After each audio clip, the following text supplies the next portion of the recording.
let's discuss some FAQs regarding your ACL and meniscus surgery. दूसरे ligaments की बाद में बात करेंगे. अभी मैं सिर्फ प्राइमरीली ACL और मेनिस्कस सर्जरी के FAQs जो हैं इमीडिएटली पोस्ट सर्जरी जो पेशेंट्स को क्वेश्चंस होते हैं वो मैं अभी सॉल्व कर रही हूँ. First question that we frequently come across is can I eat anything.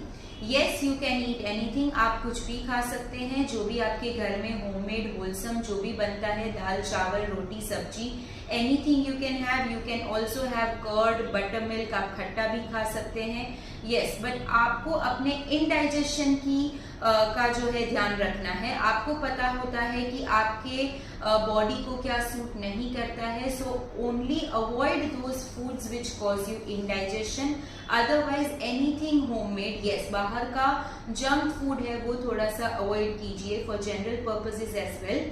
और जंक फूड जो है वो इनडाइजेशन करने का मेन रीजन रहता है. So you have to avoid all those foods which do not suit your body और which make. Second most frequently asked question is when can I remove my knee brace.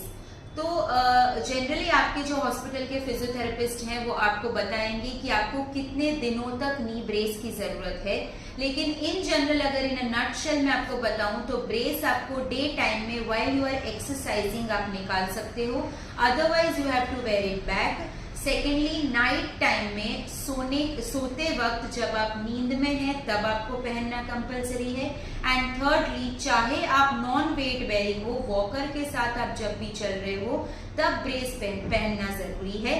कितने time तक, कितने समय तक brace पहनना है, 15 दिन, 20 दिन, महीना, वो अलग अलग ऑपरेशंस में अलग अलग जो है उसका प्रोटोकॉल रहता है. वो आपको फिजियोथेरेपिस्ट आके समझाएंगे. Third most frequently asked question is कि क्या can I toss and turn in bed. क्या मैं बेड में करवट ले सकता हूँ, करवट बदल सकता हूँ? यस, आप करवट बदल सकते हैं. हाँ, थोड़ा सा क्यूम्बरसम रहेगा आपके लिए, बट बेल्ट के साथ आप लेफ्ट या राइट करवट बदल सकते हैं जिस भी लेग में आपका ऑपरेशन हुआ हो. यस, उल्टा लेटने में आपको थोड़ा सा केयरफुल रहना चाहिए, बट नहीं ही लेटो तो बेटर है. दोनों साइड करवट बदल के आप पिल्लो का इस्तेमाल करके अपने ऑपरेटेड लेग के नीचे पिल्लो रख के या दोनों पैर के बीच में पिल्लो रख के आपको जैसे भी कंफर्टेबल लगे आप सो सकते हैं. Frequently asked question is can I sit on a commode with my leg down. मतलब कि मैं अपना पैर जो है ऑपरेटेड लेग वाला पैर, जो ऑपरेटेड लेग जिस पे ब्रेस बांधा हुआ है वो पैर आप कमोड पे बैठे हो जब आप, तो उसमें आप नीचे टिका सकते हो कि नहीं. यस, आप जब भी सोफा पे बैठे हैं, कमोड में बैठे हैं, वॉशरूम में, उस टाइम पे आप अपना पैर नीचे टिका सकते हैं. तो पैर नीचे ना टिकाने का एक ही रूल है कि आप जब चल रहे हो तब आपका वजन उस पैर पे नहीं आना चाहिए. अलग अलग सर्जरीज में अलग अलग वेट बेयरिंग का प्रोटोकॉल रहता है. जब भी नॉन वेट बेयरिंग पे आप हो तब आप जब खड़े होके आप चलना शुरू करो, या तो खड़े होके आपको उस पैर पर वजन नहीं देना है. अदरवाइज सोफा पे बैठ के, वॉशरूम में बैठ के या तो अपने बेड पे ही बैठ के आप पैर को नीचे टिका सकते हो. Okay, fifth most frequently asked question is कि क्या मुझे पैर पूरा टाइम सीधा रखना है और सामने इस तरह से रखना है? No, it is not necessary to keep your leg straight all the time. जैसे ही आपको नी बेंडिंग की परमिशन मिल जाए तो आप थोड़ी देर बेल्ट हटा के डे टाइम में आप जैसे चाहे बैठ सकते हैं. पूरा दिन पैर लंबा करके बैठने की जरूरत नहीं है, सामने लंबा करके बैठने की जरूरत नहीं है.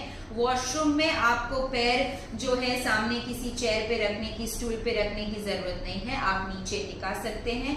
आप जब कार में बैठे हैं तो कार की सीट में भी आप नीचे पैर रख सकते हैं. अगर आपका घुटना बेंड नहीं हो रहा है तो भी आप नीचे रख सकते हैं. अगर आपको बेंडिंग की परमिशन दे दी गई है तो आप बेल्ट खोल के भी बैठ सकते हैं. जितना मुड़ा हुआ घुटना रहेगा चलेगा, लेकिन आप आराम से नीचे पैर टिका के बैठ सकते हैं. So it is not necessary to keep your knee straight all the time. Sixth most frequently asked question is कि क्या मुझे बेंडिंग करने में स्टिचेस रिमूव होने का वेट करना चाहिए? Absolutely not. आपको स्टिचेस रिमूव होने का वेट नहीं करना है.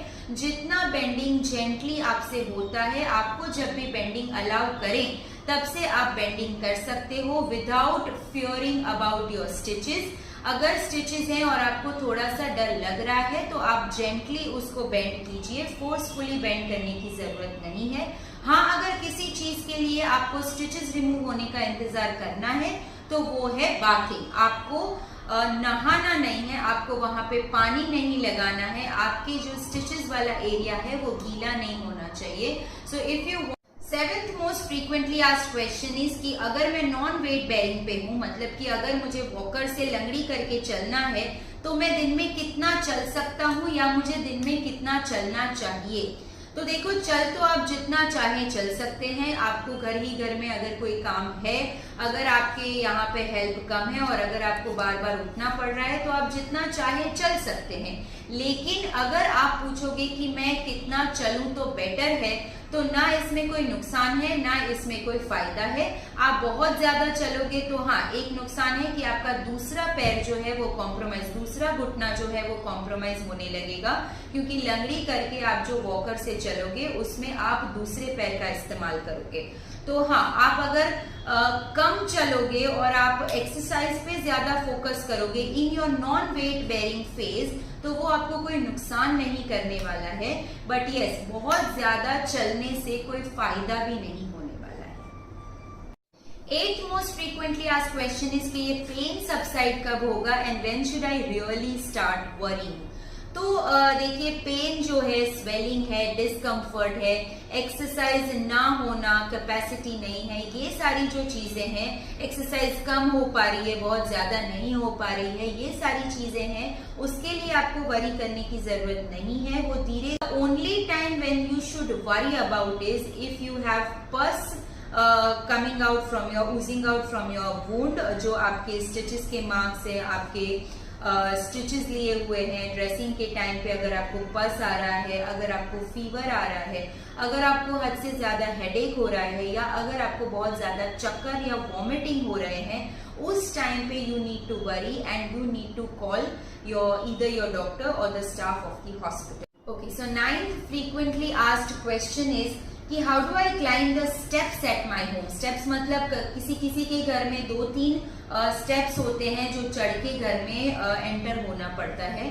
तो अगर आप नॉन वेट बेयरिंग फेज में हो और वॉकर के साथ चल रहे हो, तो या तो आपको कोई उठा के घर में लेके जाए, ये बेटर रहेगा।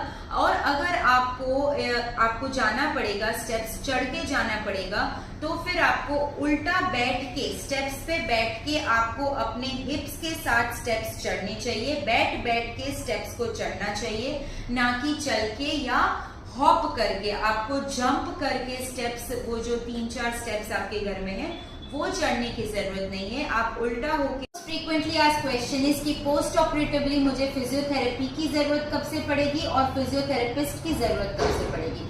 सो पोस्ट ऑपरेटिवली डे 1 से ही physiotherapy becomes the most crucial part of your rehabilitation.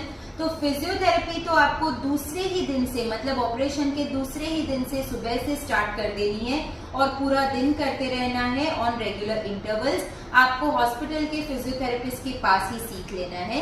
Second, physiotherapist की जरूरत जो है वो डिपेंड करता है, अगर आपको लगता है कि आप एक्सरसाइज अपने आप बहुत डिलिजेंटली कर पाएंगे जो भी आपको सिखाई गई है, तो आप थोड़ा सा वेट करके 10-15 दिन के बाद, after getting a little comfortable, आप फिजियोथेरेपिस्ट के पास करवा सकते हो। अगर आपको लगता है कि आप बिल्कुल ही खुद से नहीं कर पाओगे, आपको गाइडेंस की जरूरत तुरंत ही रहेगी, तो अनडाउटेडली आपको राइट अवे फिजियोथेरेपिस्ट जो है वो हायर कर लेना चाहिए।